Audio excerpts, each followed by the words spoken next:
Hello नमस्कार जय हिंद। एक बार फिर से आप सबका स्वागत है हमारी आज की इस वीडियो में। और ये वीडियो उन सारे बच्चों के लिए है जो सीएपीएफ की तैयारी कर रहे हैं। यूपीएससी का एक शानदार एग्जाम, जिस एग्जाम में लिटरली बड़ी तगड़ी मारामारी है। क्यों है? क्योंकि ये पेपर होता है दो तरीके से। एक होता है पेपर 1 जो होगा आपका ऑब्जेक्टिव, दूसरा होगा पेपर 2 जो होगा आपका रिटन, मतलब कि सब्जेक्टिव। अब समस्या क्या है? समस्या ये है कि इस एग्जाम को देने वाले ना केवल डिफेंस एस्पिरेंट हैं, कई बार तो सिविल सर्विसेज की तैयारी करने वाला बच्चा भी ये एग्जाम फेल कर देता है। तो उसकी वजह से होता क्या है, जो डिफेंस वाला नॉर्मल बच्चा उसके लिए बड़ा थोड़ा सा टफ हो जाता है। अब करना क्या है, कैसे तैयारी करनी है, A to Z complete information, ना केवल सिलेबस ना केवल exam pattern, A to Z सारी की सारी इंफॉर्मेशन आपको इस वीडियो में मिल जाएगी। तो लास्ट तक देखना। और उन बच्चों के लिए तो बहुत ज्यादा जरूरी ये वीडियो है जो बच्चे पहली बार तैयारी कर रहे हैं सीएपीएफ के बारे में या सीएपीएफ एग्जाम की तैयारी कर रहे हैं, उनको नहीं पता था, उनको जानना है, तो फाइनली ये वीडियो आपके लिए। तो सबसे पहले बात करते हैं हम लोग इसके बारे में। तो भाई आपको पता है 5 तारीख से आपका जो फॉर्म फिल है वो आपका शुरू हो चुका है, फॉर्म फिलिंग, है ना। सबसे पहली चीज 5 तारीख से आपका फॉर्म फिलिंग शुरू हो चुकी है। दूसरी चीज 25 तारीख तक रहेगा। 25 तारीख ही आपके पास लास्ट डेट है किसके लिए? फीस सबमिट करने के लिए। और करेक्शन की डेट आपकी होगी 26 से लेकर 1 अप्रैल तक। इसके अलावा 3 अगस्त को फाइनल होगा आपका एग्जाम, जो कि one of the most important date आपके लिए होनी चाहिए। ठीक है, अगस्त का पहला हफ्ता 3 अगस्त को आपका फाइनली एग्जाम, संडे को ये होगा। ठीक, तैयार होकर जाना, खाना पीना लेकर जाना, क्योंकि सुबह जाओगे और शाम तक वहीं पर बने रहोगे, क्योंकि दोनों पेपर सेम डे होते हैं, ये चीज ध्यान रखना। फीस 200 रुपये जर्नल ओबीसी वालों के लिए है, बट महिलाओं को, SC ST को एंड EWS वालों को यहाँ पर फीस में छूट मिल जाती है, उनको नहीं देनी पड़ेगी। एज आपकी 20 से 25 साल की एज होनी जरूरी है। ध्यान रखना, सेम डे पेपर होता है। कैसा होता है? सेम डे पेपर है, इस चीज का ध्यान रखना प्लीज। सब लोगों को मैं पहले ही इस चीज के बारे में वार्न कर रहा हूं कि भैया सेम डे पेपर है, दोनों पेपर सेम डे होंगे। 3 घंटे के ब्रेक के बाद पेपर 2 होगा आपका, मतलब रिटन पेपर होगा। तो तैयार होकर जाना। सिलेक्शन का प्रोसेस क्या होता है, सबसे पहले वो जानते हैं। रिटन एग्जाम आपका पेपर 1 एंड पेपर 2 जो कि आपका रिटन होगा। फिर आ गया यहाँ पे आपका फिजिकल, कि भाई फिजिकल आप कैसे हो। अगर आप पेपर 1 पेपर 2 क्लियर कर लेते हो, क्लियर करने के बाद फाइनली आप यहाँ पर पहुंचते हो कहाँ पर? फिजिकल में। फिजिकल की क्या क्या रिक्वायरमेंट है? फिजिकल के साथ ही आपका होता है मेडिकल। क्या होगा आपका? मेडिकल भी होगा। मेडिकल के बाद फाइनली होता है आपका इंटरव्यू, एंड इंटरव्यू के बाद फाइनल रख दी आपकी मेरिट लिस्ट। तो ये तरीका होता है। इंटरव्यू जो होगा वो आपका लेगा यूपीएससी बोर्ड।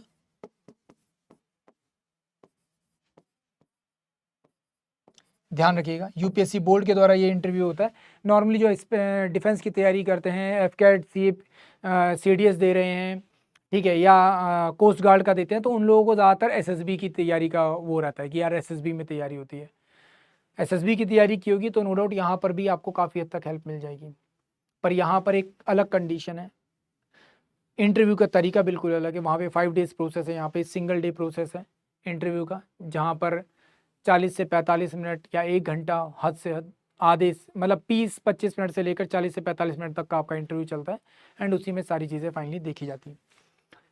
अब सबसे पहले बात करते हैं यहाँ पे सिलेबस को लेकर। पेपर 1 में, पेपर 1 जर्नल अवेयरनेस पूरा का पूरा डिपेंड करता है।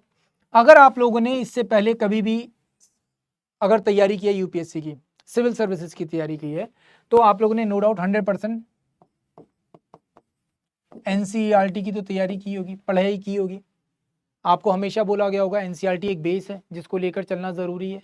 अगर आपने वो चीज़ की है तो आपको 100% है, यहाँ पर भी हेल्प मिलेगी। और मैं हमेशा कहता हूँ एनसीईआरटी बहुत इंपॉर्टेंट रोल प्ले करता है। क्यों इंपॉर्टेंट रोल प्ले करता है, आप लोग यहाँ पर इस तरह से समझो, ना केवल आपको सब्जेक्ट की नॉलेज मिलती है, एनसीईआरटी पढ़ने से आपको एक अच्छी बेहतर भाषा की भी जानकारी मिलती है। आपको किस तरीके से चीज़ों को प्रेजेंट करना है, आपकी रिटन स्किल्स इससे डेवलप हो जाती हैं। इसका एक बहुत छोटा सा मैं एग्जांपल देना चाहता हूं आप लोगों को। आप लोगों ने क्लास 7th या 8th क्लास में बुक देखी होगी जिसका नाम था नागरिक शास्त्र, इंग्लिश में बोलते थे सिविक्स। आज के टाइम पर हम लोग बोलते हैं भारतीय राजनीति, इंडियन पॉलिटिक्स, है ना। तो वो जो बुक थी सिविक्स की या नागरिक शास्त्र की, जो भी आप लोगों ने पढ़ी होगी स्कूल में 7th या 8th क्लास में, उस बुक में एक चैप्टर होता था, उस चैप्टर का नाम था, वैसे अभी भी होता है, द अर्बनाइजेशन इन इंडिया। अब अर्बनाइजेशन इन इंडिया के ऊपर अगर मैं बात करूं तो आपको सोचो एसे राइटिंग, सोचो आप लोग रिपोर्ट राइटिंग, सोचो आप लोग आर्गुमेंट राइटिंग, और अगर यही टॉपिक लिखा हुआ है आपके सामने, the present urbanisation in India, the impact of urbanisation in India, क्या बताओगे, क्या लिखोगे? ये एक ऐसा टॉपिक है जो एसे में भी आएगा, आर्गुमेंट में भी फिट बैठ रहा है और रिपोर्ट राइटिंग में भी फिट बैठ रहा है। आपको उसके प्रोज एंड कॉन दोनों पता होने जरूरी है ना। अगर आपको प्रोज एंड कॉन पता है तो आप इजीली इसको हैंडल कर लोगे। अब उसमें लिखने के लिए शब्द कैसे होने चाहिए, कैसे प्रेजेंटेशन होना चाहिए, कहाँ से शुरुआत करोगे, कहाँ पे अंत करोगे, ये सारी चीज़ें आप कहीं ना कहीं एनसीईआरटी की किताब से समझ सकते हो। क्यों?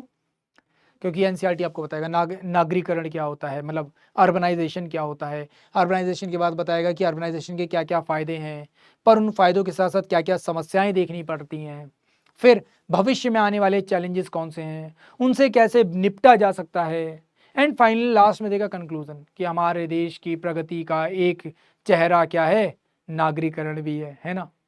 It is a face of the developed nation, smart cities and ये सब उसमें ही आएगा ना। तो देखो लिखने के जो तरीका होता है ना, वो आपको वहाँ से डेवलप हो जाता है। अब मैं ये नहीं कहूँगा इस वक्त तुम्हारे पास पूरा टाइम है एनसीईआरटी पढ़ने का, पर नहीं है कोई बात नहीं, पर आप तैयारी कर सकते हो। उसको तैयार करने का तरीका क्या होगा, देखो मैक्सिमम जो चीज़ें हैं, सबसे पहले तो सिलेबस के पॉइंट ऑफ व्यू से जानते हैं। करंट अफेयर वाला पार्ट है हमारा एक। करंट अफेयर अगर आप लोग प्लीज़ न्यूज़ रीडिंग अगर आपको नहीं है तो प्लीज़ एक बार शुरुआत करो न्यूज़ रीडिंग की, जितना हो सकता है न्यूज़ के ऊपर आ जाओ भाई, जितना हो सकता है न्यूज़ रीडिंग की अपनी स्किल डेवलप करो। अगर एक बार न्यूज़ रीडिंग डेवलप हो गई तो आपको रिटर्न वाले एग्जाम में बहुत फायदा होगा। क्यों? प्रेस राइटिंग लिखनी, आर्गूमेंट राइटिंग, ऐसे राइटिंग, इन सब में बेनिफिट होता है। तो प्लीज़ और कोशिश करना जितना हो सकता है आप लोग संसद TV and all India radio, AIR जिसको हम लोग कहते हैं, सर्च करोगे आपको मिल जाएगा, या न्यूज़ ऑन एयर जो गवर्नमेंट का ऑफिशियल चैनल है उसको आप लोग ज्वाइन करो। PIB को फॉलो करो। किसको? PIB को। किसको? PIB को। इनको आप लोग फॉलो करो। इनके चैनल्स भी हैं यूट्यूब पर, उनको भी आप फॉलो कर सकते हो। वहां पर डिबेट डिस्कशन आता है, उससे आपको बेनिफिट होगा। तो फाइनली एक एक करके देखते हैं। करंट अफेयर आपको ध्यान रखना, करीबन करीबन 25 से लेकर 30% तक के क्वेश्चन आपके करंट अफेयर से बनेंगे पेपर 1 में। फिर आता है history and art and culture. History art and culture मैंने इसलिए लिखा है क्योंकि अगर आप हिस्ट्री साथ में पढ़ते हो और आर्ट एंड कल्चर भी आप तैयार कर सकते हो। वही सब चीज़ें हैं कि हड़प्पा सभ्यता में किस तरह की संस्कृति थी, वहाँ पर चीज़ें कैसी मिलती थी, डांसिंग गर्ल का स्टैचू, और वो सब चीज़ें क्या आर्ट एंड कल्चर का पार्ट है। आगे बढ़ोगे तो टेम्पल स्ट्रक्चर आ जाएगा, उसके आगे बढ़ोगे तो वहाँ पे और भी कई तरीके के स्कल्पचर्स आ जाएंगे, गांधार कला, मथुरा कला, और भी कई तरह की अमरावती कलाएँ। फिर आगे बढ़ोगे तो मेडिवल आ जाएगा, मेडिवल में अलग तरीके का है ना। तो इंडो ईरानी जो फॉर्मेट है, इंडो इस्लामिक जो चीज़ें बनी हैं उनके बारे में आपको से पूछा जाता है। डांस एंड कल्चर पूछा जाता है। ये सारी चीज़ें आर्ट एंड कल्चर का पार्ट है जो आप लोग यहाँ से कवर कर सकते हो। ज्योग्राफी, वर्ल्ड, फिजिकल, इंडियन, तीनों चीज़ें आपको पता होनी चाहिए। इकोनॉमी बिल्कुल पता होना चाहिए, ठीक है। और थोड़ा सा कोशिश करना करंट पर बेस्ड, जितनी ज़्यादा चीज़ें पढ़ो उतना ज़्यादा अच्छा है। एंड पॉलिटी वाला पार्ट। फिर आता है science and tech and environment and ecology वाला पार्ट। इसको अलग से इसलिए रखा है क्योंकि ये भी वैसे तो करंट अफेयर का पार्ट है, आप लोग इसके साथ बढ़ के भी पढ़ सकते हो, बट डिफेंस के ऊपर 100% है। CAPF के पेपर में 1 से 2 क्वेश्चन डिफेंस टेक से जरूर होते हैं, स्पेस टेक्नोलॉजी से जरूर होते हैं।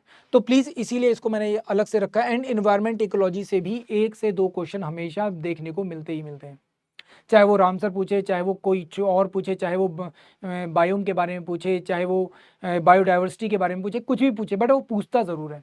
तो इसलिए आपको यहाँ पे पता होना जरूरी है। फिर एक और पार्ट है हमारा कंटेंट रीजनिंग का। कंटेंट रीजनिंग का बहुत छोटा सा पार्ट आता है, बहुत छोटा सा पार्ट मतलब कि 10 से 15 क्वेश्चन के आसपास, केवल 10 से 15 क्वेश्चन, ठीक है, 10 to 15 क्वेश्चन केवल। तो इनके लिए ज़्यादा परेशान होने की ज़रूरत नहीं है। बेसिक अगर आपका मैथ कॉन्ट अगर तैयार है, बेसिक रीजनिंग आपकी तैयार है, तो आप इजीली 10 में से 5 या 15 में से 7 से 8 क्वेश्चन आप इजीली कर लेते हो, बहुत इजीली कर लोगे आप। फिर बात करते हैं हम लोग साइंस के वाले पार्ट की। साइंस वाले पार्ट की बात करते हैं तो फिजिक्स केमिस्ट्री बायो वाला पार्ट है आपका। एंड फिजिक्स केमिस्ट्री बायो में आपको 10th स्टैंडर्ड की जो इन्फॉर्मेशन है उसको अच्छे से क्या करना है, फाइनली अच्छे से समझना है। मैक्सिमम चीज़ें आएंगी साइंस एंड टेक वाले पार्ट से, बट ये वाला पार्ट भी आपका कवर होना चाहिए। अगर आपको ठीक से अगर 10th लेवल 9th लेवल की अगर चीज़ें तैयार है तो आप काफ़ी हद तक चीज़ों को फाइनली हैंडल कर सकते हो। 11 12th लेवल का मैं आपसे नहीं कहूँगा। ठीक, आपको पेपर का फॉर्मेट भी पता होना चाहिए।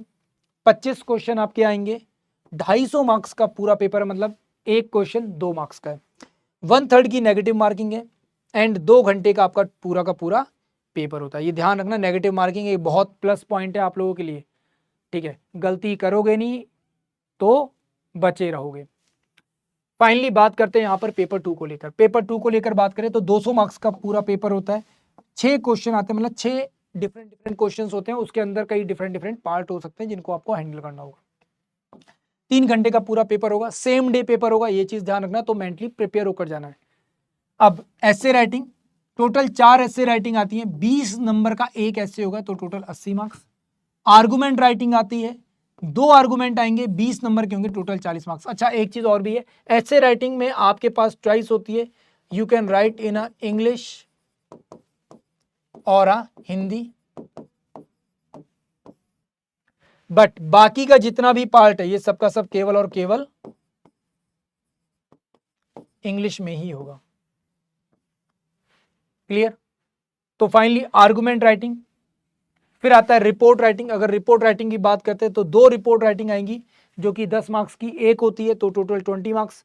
प्रेसी राइटिंग आएगी, प्रेसी राइटिंग देखो, अब ये पूरा पार्ट ऐसा है, प्रेसी राइटिंग तक का वो पार्ट है, मैं अभी आपको जो बोल रहा हूँ ना कि न्यूज़पेपर की रीडिंग शुरू करो, न्यूज़ रीडिंग शुरू करो, क्यों बोल रहा हूँ आपको समझ में आएगा। प्रेसी राइटिंग, आपको जो भी पैराग्राफ दे रखा है, जो भी आपको दे रखा है आर्टिकल, उसमें से 1/3 लैंग्वेज में लिखना है आपको, अपनी लैंग्वेज में लिखना है, 1/3 शब्दों में, मतलब अगर वहां पर 300 वर्ड है तो आपको 100 वर्ड में लिखना है, ये चीज़ है 1/3 मतलब ये। ठीक है, कितना, 15 मार्क्स का केवल एक आता है। अनसीन पैसेज की बात करते हैं तो यहाँ पर 4 आपके पास क्वेश्चन आएंगे, 5 मार्क्स का एक क्वेश्चन, टोटल 20, एंड ग्रामर के करीबन करीबन 25 के आसपास क्वेश्चन होते हैं जो कि 25 मार्क्स के आपके देखने को मिलेंगे। ये पूरा का पूरा पार्ट है, और इसमें से ये जो पूरा पार्ट है ना, ये पूरा पार्ट ये आपकी रीडिंग स्किल के ऊपर डिपेंड करता है। जितनी बेहतर रीडिंग उतना बेहतर नॉलेज। न्यूज़पेपर की अच्छी नॉलेज मिलेगी, न्यूज़पेपर की अच्छी नॉलेज मिलेगी तो लिखोगे भी अच्छा। इसलिए मैं बार बार बोल रहा हूँ भाई, प्लीज कुछ भी हो जाए न्यूज़ रीडिंग की स्किल डेवलप करो। एंड स्पेशली जो इंग्लिश वाले बच्चे, सॉरी हिंदी मीडियम वाले बच्चे हैं, उनसे तो स्पेशल रिक्वेस्ट है, please as much as you start the English reading, भाई बहुत बेनिफिट होगा। जितना ज्यादा इंग्लिश रीडिंग करोगे उतना ज्यादा बेनिफिट होगा। हिंदी वाले बच्चों के लिए बोल रहा हूं, और कोशिश करना इंग्लिश न्यूज़पेपर ही पढ़ना। क्यों? क्योंकि आपको सिर्फ चांस यहां पे मिलता है हिंदी में लिखने का, बाकी सब आपको इंग्लिश में ही करना है।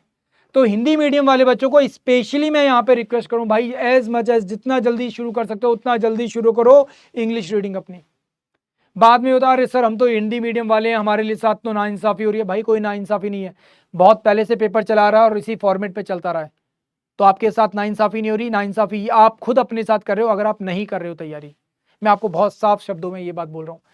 अब फिजिकल के बारे में बात करते हैं।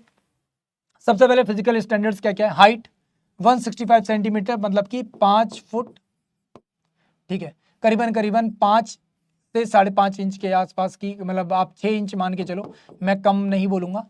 ठीक है, वैसे 5 पॉइंट समथिंग कुछ होता है, बट आप 6 इंच मान के चलो। वुमेन्स की बात करेंगे तो 5 फुट एंड 2 इंच मान के चलो इनकी, वैसे तो 1 पॉइंट समथिंग होता है, बट आप 2 इंच मान के चलो। ठीक है, चेस्ट के बारे में बात करते हैं तो 185 सेंटीमीटर, एंड फुलाने के बाद 5 सेंटीमीटर आपकी एक्सटेंड होनी चाहिए, जिससे मैं अभी नॉर्मल खड़ा हूँ। ठीक है, जब मैं सांस भरता हूँ तो चेस्ट क्या 5 इंच बढ़नी चाहिए, है ना। तो ये चीज, तो लड़कियों के लिए ये चीज है नहीं। वेट की बात करते हैं तो वेट 50 केजी मिनिमम होना चाहिए, एंड लड़कियों का 46 केजी। अब फिजिकल स्टैंडर्ड जो आपका फिजिकल होता है, कहीं पर भी आप जाओगे सेंटर में, वहां पर आपका होगा 100 मीटर की जो रनिंग होगी वो आपको करनी होगी 16 सेकंड में, और लड़कियों के लिए 18 सेकंड। 100 सॉरी 100 बोल रहा हूँ, 800 मीटर की जो रनिंग होगी वो भी आपको यहाँ पे आएगी, वो होगी आपकी 3 मिनट 45 सेकंड, और लड़कियों के लिए 4 मिनट 45 सेकंड। प्लीज अगर पढ़ाई शुरू कर रहे हो तो रनिंग मॉर्निंग में शुरू कर दो और इवनिंग में शुरू कर दो। आपके लिए ये एक डेली रूटीन का पार्ट होना चाहिए कि भाई मैं डेली मॉर्निंग में और इवनिंग में क्या करता हूँ, रनिंग करता हूँ। एटलीस्ट कुछ भी हो, एटलीस्ट कुछ भी हो 1.5 से 2 किलोमीटर डेली की रनिंग करो, ताकि आप इसके लिए तैयार हो सको। आगे जाकर जब आप ज्वाइन करोगे तब भी तो आपको कहीं ना कहीं खुद को फिजिकली तैयार करना होगा भाई, ये सोच के करो। लॉन्ग जंप अगर बात करते हैं तो 3.5 मीटर का क्या होता है आपका लॉन्ग जंप आता है, ये प्रैक्टिस करोगे तो हो जाएगा। लड़कियों 3 मीटर, लड़कों के लिए शॉर्ट पुट जरूर है 7.62 kg का, एंड 4.5 मीटर का शॉर्ट पुट होना चाहिए। लड़कियों के लिए यहाँ पर ज़रूरत नहीं है। ये आपका पूरा का पूरा फिजिकल की इंफॉर्मेशन हो गई। फाइनली बात करते हैं हम हाउ टू प्रिपेयर। सर तैयारी कैसे करें सर, हम पहली बार तैयारी करें सर, हम कैसे तैयारी करें, हमें तो पता ही नहीं कि तैयारी करनी कैसे सर, हम तो पहली बार CAPF का फॉर्म फिल कर रहे हैं सर। अगर ऐसा कुछ है, देखो जो बच्चे कर रहे हैं वो कर रहे हैं, बट जो बच्चे नहीं कर रहे, जो पहली बार कर रहे हैं, डिफेंस एस्पिरेंट्स हैं, उनको मैं बताना चाहूँगा प्लीज़ प्लीज़ सबसे पहले रनिंग शुरू करो डेली 2 किलोमीटर्स एटलीस्ट, ये मिनिमम है 2 किलोमीटर्स। जब 2 किलोमीटर डेली रनिंग करोगे ना तो एग्जाम के टाइम पर जाकर आप 800 मीटर की रनिंग और 100 मीटर की रनिंग मार पाओगे। क्यों कह रहा हूँ मैं ये, इसलिए कह रहा हूँ बेटा, इसलिए कह रहा हूँ क्योंकि वहां पे जब आप देखते हो ना आपके साथ इतना ही सारे बच्चे भाग रहे हैं, इतना बड़ा कंपटीशन है, तो कहीं ना कहीं हार्ट बीट ऑलरेडी आपकी तेज हो जाती है, वैसी ही तेज हो जाएगी घबराहट के मारे, एंजाइटी की वजह से, आसपास के माहौल को देखकर, लोगों को देखकर। इसलिए अपनी तैयारी पहले से करो। रनिंग आप अपना एक प्रॉपर टाइम टेबल बनाओ, क्यों, क्योंकि आपको पेपर 1 पेपर 2 दोनों करने हैं, इसलिए। तो सबसे पहले तो आपको जो भी पेपर 1 एंड पेपर 2 की जो रिक्वायर्ड बुक है आप लोग वो फाइंड आउट कर लो अपने लिए। एनसीईआरटी एक बेसिक फॉर्मेट है, बट एनसीईआरटी नहीं पढ़ पाओगे तो जो बेस्ट बुक हो आप लोग वो मार्केट से ले सकते हो। उसके साथ साथ एक प्रैक्टिस सेट जरूर लगाओ, है ना, practice set. But practice set मैं अभी नहीं कहूंगा आपसे, आपके पास टाइम है उसके लिए, उसके लिए टाइम है। दूसरी चीज जो मैंने आपसे कही, ठीक है, बुक्स तो आपको लेनी ही लेनी है, आपके पास जो भी बुक्स हैं आप उससे प्रेफर कर सकते हो, या फिर अगर आप अलग से बुक लेना चाहते हो तो वो भी आप यूज कर सकते हो। दूसरी चीज जो मैंने आपसे कहा, सबसे इंपॉर्टेंट चीज, news reading, one of the most important point, क्योंकि ये दोनों में ही आपके काम आएगा। न्यूज रीडिंग के साथ साथ आप जिन भी बुक को प्रेफर कर रहे हो प्लीज उन बुक्स को अच्छे से पढ़ो। क्योंकि फॉर एग्जांपल मान लो हम लोग इकोनॉमिक्स की बात करते हैं, इकोनॉमिक्स की बात करते हैं, अगर रिसेंटली पूछ ले आप लोगों से आजकल न्यूज में क्या चल रहा है, इंडिया की इकोनॉमिकल ग्रोथ को लेकर बात हो रही है, आपसे पूछ ले कि इंडिया की इकोनॉमिकल ग्रोथ में आपके जो नेबर्स हैं वो किस तरीके से बाधा बन रहे हैं, है ना। Indian neighbours are the obstacles for their growth. Actual में हमारी ग्रोथ के लिए क्या है, ये एक ऑब्स्टिकल्स की तरह से। कैसे, पाकिस्तान कुछ ना कुछ करता रहता है, चाइना कभी ना कभी कुछ ना कुछ करता रहता है, बगल में आज के टाइम पर बांग्लादेश की एक नई समस्या बन के उभर आ गया है, उस तरफ म्यांमार है तो वो नॉर्थ ईस्ट में प्रॉब्लम क्रिएट हो रही है, इससे कहीं ना कहीं इंडिया के टूरिज्म के ऊपर असर पड़ रहा है। अब देखो, अगर आपने इकोनॉमिक्स पढ़ा है तो आपने जीडीपी पढ़ा होगा, आपने डिफरेंट डिफरेंट सेक्टर्स के बारे में पढ़ा होगा, तो आप उसमें बता पाओगे ना कि सर नॉर्थ ईस्ट में हमारा जो इम्पैक्ट है वो ये है, वहाँ से हमको इस तरीके का रॉ मटेरियल मिल सकता है, वहाँ से हमको इस तरह के रिसोर्सेज मिल सकते हैं, बट नहीं मिल पा रहे, क्यों, क्योंकि वहाँ पे बगल में म्यांमार बैठा है। आप जम्मू कश्मीर का बता सकते हो कि सर हम उस लैंड को सही तरीके से इस्तेमाल नहीं कर पा रहे, वहाँ पे टूरिज्म प्रॉपर नहीं पहुँचा पा रहे, क्यों नहीं पहुँचा पा रहे, क्योंकि वहाँ पे पाकिस्तान कुछ ना कुछ करता रहता है। बात समझ में आई, क्लियर है, बहुत क्लियर है ना। सेम ऐसे ही पॉलिटी को लेकर हो सकता है, आज के टाइम पर दिल्ली का इलेक्शन हुआ है, उससे पहले इलेक्शन से पहले तक वहाँ पे क्या लड़ाई चलती रहती है, गवर्नर हमको ये काम नहीं करने दे रहा, गवर्नर हमको वो काम नहीं करने दे रहा। तो कहीं ना कहीं यहाँ पे पावर को लेकर आ जाएगा, सेंटर स्टेट की पावर को लेकर आ जाएगा, गवर्नर की पावर को लेकर ऐसे आ सकता है, रिपोर्ट राइटिंग आ सकती है, ये सब चीज़ें आ सकती है ना। तो अब वहाँ पर लिखोगे, फिर आप अमेंडमेंट बताओगे, सर वो 7th अमेंडमेंट था, वहाँ पे गवर्नर को पावर मिली थी, एक से ज़्यादा स्टेट्स को वो हैंडल कर सकता था, 2 से ज़्यादा स्टेट्स को हैंडल कर सकता था। फिर आप डिफरेंट डिफरेंट कमेटीज़ बताओगे, सर ये कमेटीज़ थी जो गवर्नर की पावर को लेकर बनाई गई थी, ये सब चीज़ें आएंगी ना। तो अगर आप चीज़ें पढ़ रहे हो तो वो आपको हेल्प करेंगी, आपको पेपर 1 में भी हेल्प करेंगी, पेपर 2 में भी हेल्प करेंगी, बट आपको डीपली चीज़ों को क्या करना होगा, पढ़ना होगा। एंड प्लीज ये सब चीजें ठीक है, बट जो सबसे इंपॉर्टेंट चीज है, क्योंकि आपको पेपर 2 तैयार करना है, तो मैं आपसे स्पेशली कहूंगा जितना हो सकता है उतना ज्यादा हैंड रिटन नोट्स तैयार करो। जितना हो सकता है उतना ज्यादा हैंड रिटन नोट्स तैयार करो। Very very important.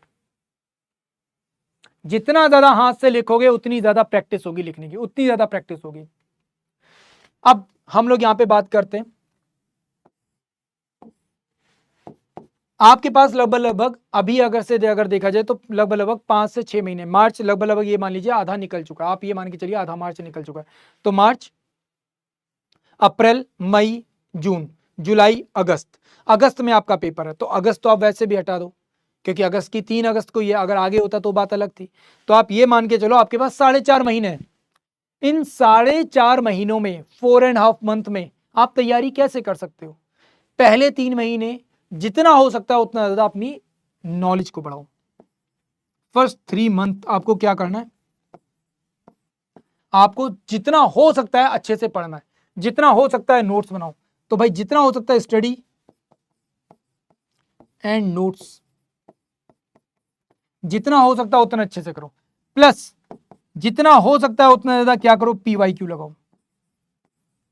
Last 10 years के, वैसे 10 ईयर्स ज्यादा हो जाता है, 5 ईयर्स तक के लगाओ, बेनिफिशियल है। कम से कम एटलीस्ट 5 ईयर्स के। कितने? कम से कम पीवाईक्यू आप लोग लगाओ, 5 साल के पीवाईक्यू कम से कम लगाओ। ठीक है, चाहे वो पेपर 1 के हो चाहे वो पेपर 2 के हो, सारे ही लगाओ। एंड लास्ट में बचा आपका 1.5 मंथ। इस 1.5 मंथ में आपको क्या करना है? इस 1.5 मंथ में आपको रिवीजन करना है।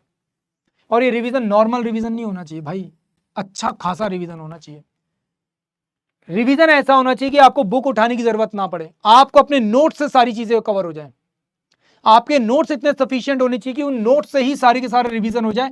एंड प्लस प्रैक्टिस सेट करो, मतलब रिवीजन में आपको सिर्फ और सिर्फ अगर कुछ यूज करना है तो आपके अपने नोट्स होने चाहिए। प्लस जितना हो सकता है आप लोग यहां पे प्रैक्टिस सेट लगाओ। और प्रैक्टिस सेट दोनों लगाने हैं, पेपर 1 एंड पेपर 2, दोनों ही प्रैक्टिस सेट लगाने हैं। ऐसा नहीं कि सर आज हमने एक लगाया कल दूसरा लगा, नहीं, डेली बेसिस पर 2 प्रैक्टिस सेट आपको लगाने ही लगाने हैं। और एक चीज ध्यान रखना, जो भी आप यहां पे पढ़ रहे हो ना, डेली बेसिस पे जो भी आप पढ़ते हो उसको एटलीस्ट रात में, कम से कम रात में आपको क्या करना है? बिफोर स्लीप, बिफोर स्लीप आपको 30 to 40 मिनट्स अपने निकालने हैं रिवीजन के लिए। किसके लिए? रिवीजन के लिए। डेली बेसिस पर सोते टाइम हम लोग कई बार क्या करते हैं, मोबाइल में चैटिंग कर रहे हैं, सर वीडियो देखते हुए सो गए, सर मूवी देखते हुए सो गए, सर वो वेब सीरीज का कुछ मत देखो। जो पर्सन आपको पसंद करेगा वो पर्सन आपके लिए 1.5 महीना, 2 महीना, 4 महीना, 6 महीने, 7 महीने, 1 साल भी वेट कर लेंगे। ये वीडियोस यूट्यूब पर पड़े हुए हैं, ये भी आपके पास बने रहेंगे। पर प्लीज अगर ये 4.5 महीने निकल गए ना तो आप पछताओगे, यार शिट तैयारी कर लेता तो ये 2-4 नंबर से रह गया था, ये हो जाता कवर, यार यहां पे कमी रह गई थी, ये कवर हो जाता। तो 3-4 चीजें जो मैं बता रहा हूं, प्लीज जो भी आप डेली बेसिस पे पढ़ते हो उसके बेसिस पर क्वेश्चंस की प्रैक्टिस करो, पीवाईक्यू लगाओ।